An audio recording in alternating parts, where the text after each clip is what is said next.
Meu amigo ou minha amiga, tudo bem com você? Seja muito bem-vindo ou bem-vinda a mais um vídeo da Khan Academy Brasil. E nesse vídeo, vamos conversar sobre por que o gradiente é a direção da subida mais íngreme. Não se esqueça que até agora, quando eu falei sobre o gradiente de uma função, que aqui vamos pensar nessa função como sendo uma função multivariável com apenas duas entradas, já que é mais fácil pensar assim, em que essa função é igual a x² mais y², que é uma função muito amigável. Quando eu falei sobre o gradiente, eu deixei um mistério aberto. Eu já vou falar para você sobre o que é esse mistério. A gente tem aqui a forma de calcular esse gradiente. A gente coloca aqui as derivadas parciais de uma função. Para essa função, temos aqui a parcial em relação a x e aqui temos a parcial em relação a y.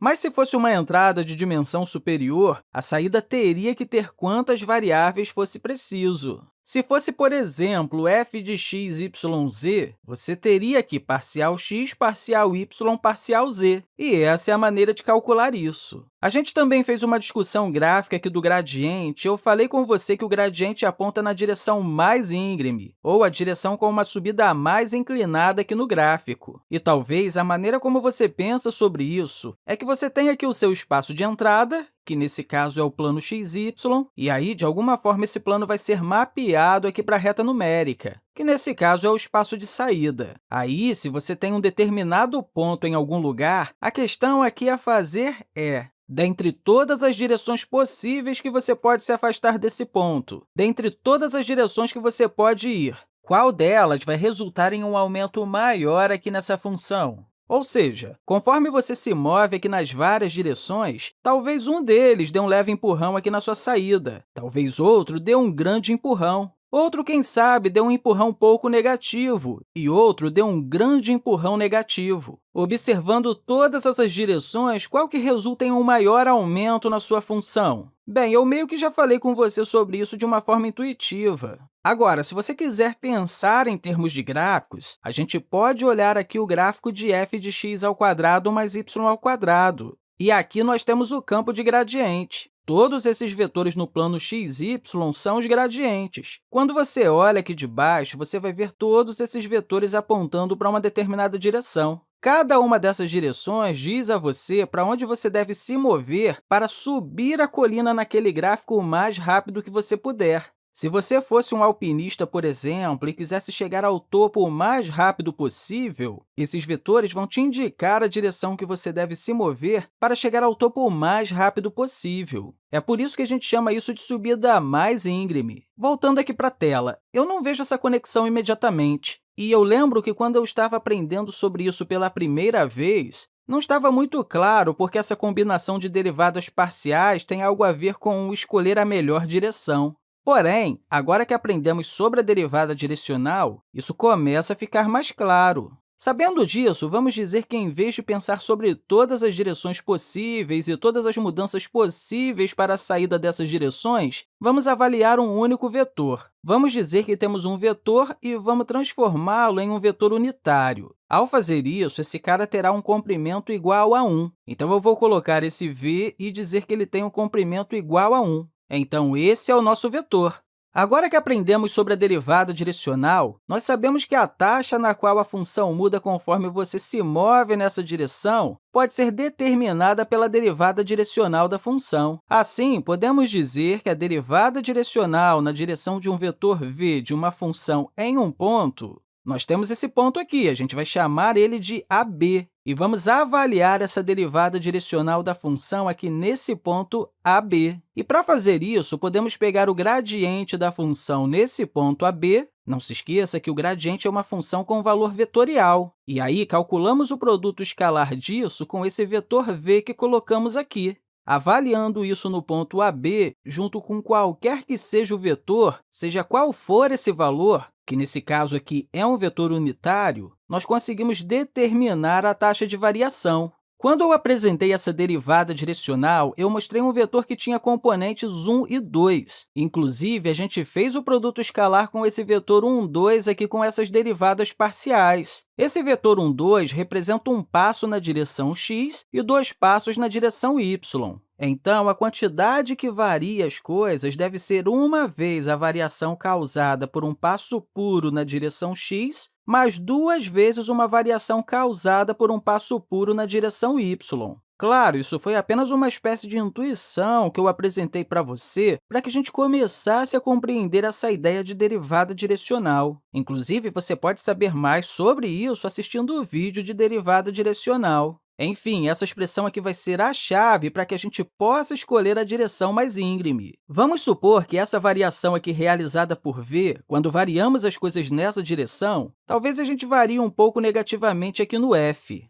Agora, vamos supor que a gente tem um outro vetor w que cause uma variação positiva. Sabendo disso, qual vai ser a maior variação aqui em f? Ou seja, o que estamos tentando fazer aqui é, para todos os vetores v que satisfaçam a propriedade que seu comprimento é 1, encontre o máximo produto escalar entre f, avaliado em um ponto que nos interessa, e v. Como que a gente encontra esse máximo? Inicialmente, a gente precisa pensar aqui sobre o que o produto escalar representa.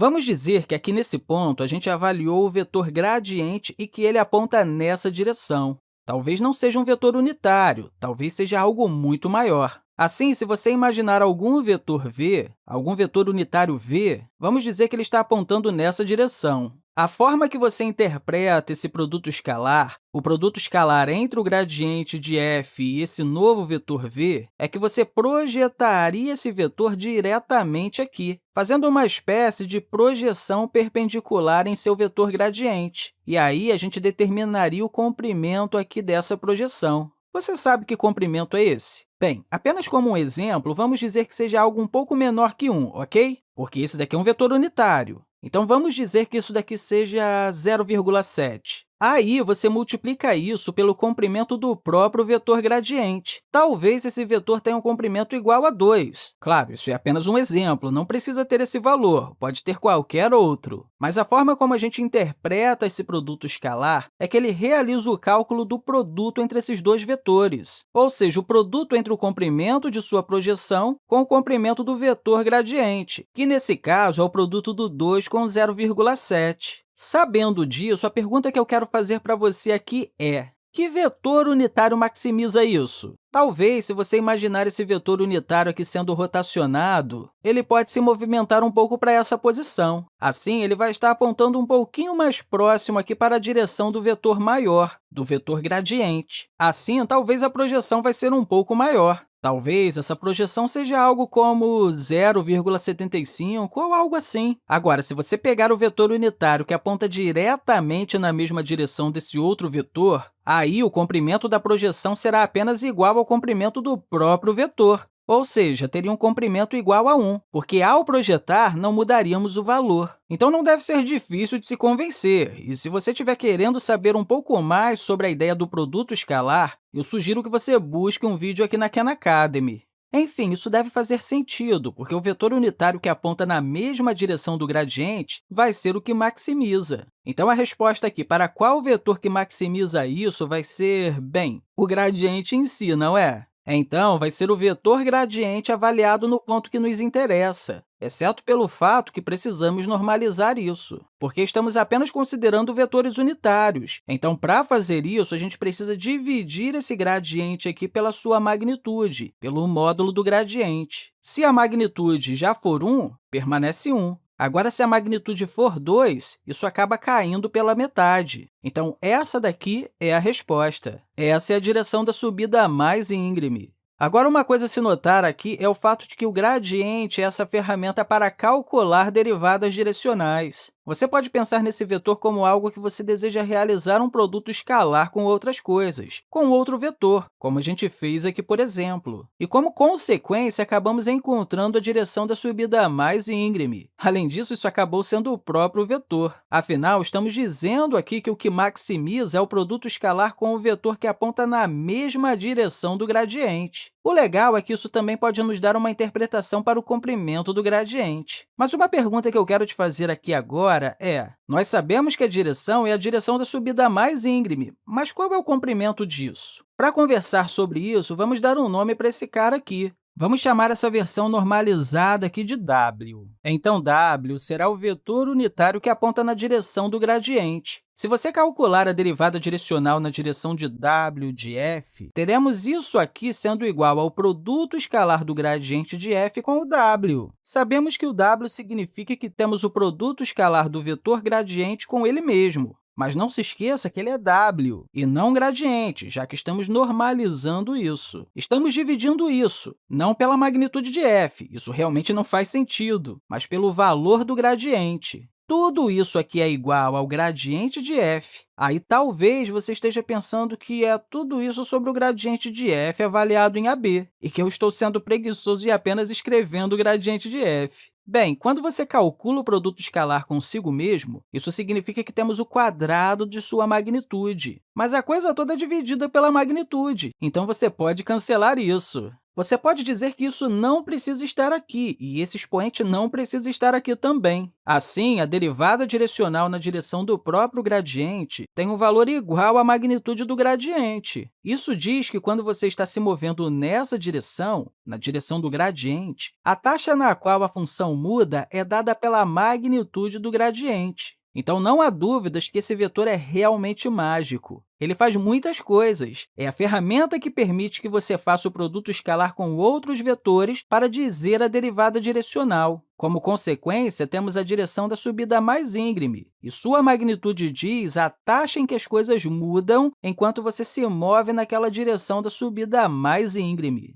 Isso é, sem dúvida, a parte central do valor escalar das funções multivariáveis, e a extensão da derivada em todos os sentidos para quando você deseja aplicar a ideia da derivada em diversas situações. Enfim, eu espero que você tenha compreendido toda essa nossa conversa, e mais uma vez eu quero deixar para você um grande abraço e até a próxima!